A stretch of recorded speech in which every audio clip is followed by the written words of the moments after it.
এক গাছের ডালে টুনা ও টুনির পরিবার বাসা করে বাস করত। টুনি এই প্রথম দুটি ডিম দিয়েছে।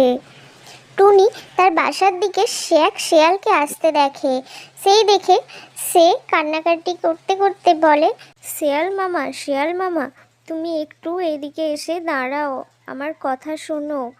টুনি কাঁদতে কাঁদতে বলে, শিয়াল মামা, টোনা দুদিন আগে জঙ্গলে গেছে খাবার খুঁজতে, কিন্তু এখনো বাড়ি ফিরেনি। আমার খুব চিন্তা হচ্ছে, ওর কোনো বিপদ হলো না তো? তুমি একটু ওকে খুঁজে দেবে ওই জঙ্গল থেকে শিয়াল মামা। তখন শিয়াল বলে, আমিও তো ওই জঙ্গলেই যাচ্ছিলাম খাবারের খোঁজে, আমিও যে খুবই ক্ষুধার্ত, কিন্তু আমি খুঁজে দেবো। আমার তো খুব খিদে পেয়েছে এখন, তুমি যদি আমাকে কিছু খাবার দিতে পারো তাহলে আমি খুঁজে দিতে পারি তোমার টোনাকে। সেই শুনে টুনি বলে, কি দেব তোমায়, আমার বাসায় যে কোনো খাবার নেই। তাই তো টোনা দুদিন আগে গেছে খাবারের খোঁজে, কিন্তু এখনো ফিরছে না। আমিও যে দুদিন ধরে না খেয়েই আছি। কোনো খাবার যদি থাকতো তোমাকে আমি অবশ্যই দিতাম শিয়াল মামা, কিন্তু এখন দয়া করো আমার ওপর, টোনাকে খুঁজে এনে দাও।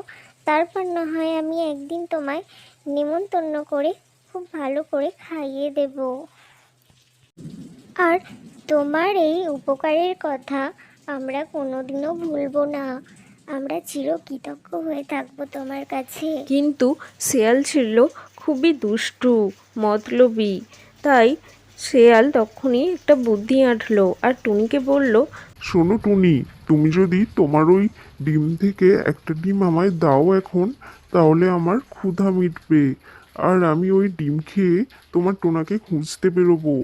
তখন তখন টুনি বলে, এরম করে বলো না শিয়াল মামা, আমার এই প্রথম ডিম, আমি তোমায় দিতে পারবো না। তুমি বাড়ি ফিরে যাও, আমার টোনাকে আমি নিজেই খুঁজে নেব। তখন শিয়াল বলে, ঠিক আছে, তাহলে আমি বাড়ি ফিরে যাচ্ছি।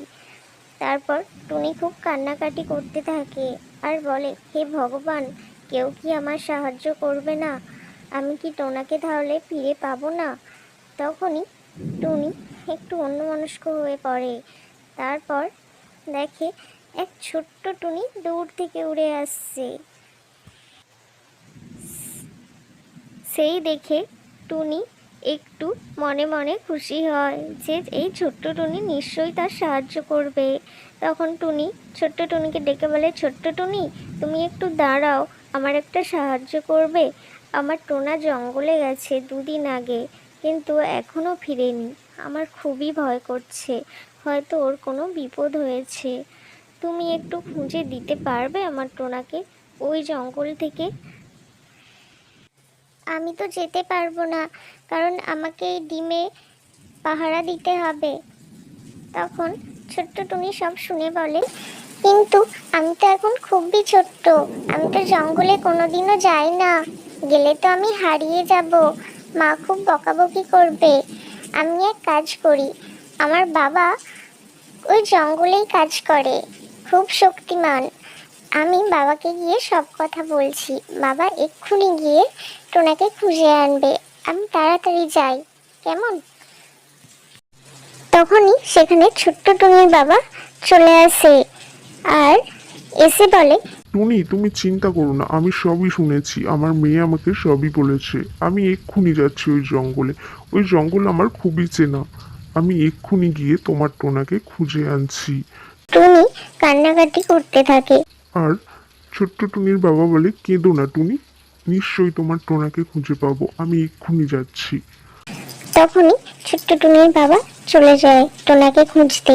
আর টুনি মনে মনে একটু খুশি হয় যে কেউ তো তার সাহায্য করছে, এই সাহায্য সে কোনোদিনও ভুলবে না। তখনই কিছুক্ষণ পর দেখে ছোট্ট টুনির বাবা তার টোনাকে নিয়ে চলে এসেছে আর বলছে, যে তোমার টোনাকে ওই জঙ্গলে এক শিকারী ধরে রেখেছিল, আমি তার জাল কেটে টোনাকে বাঁচিয়ে এনেছি। তখন টুনি বলে, তুমি আমাদের অনেক উপকার করেছো, তাই তোমার এই উপকার আমরা কোনোদিনও ভুলবো না।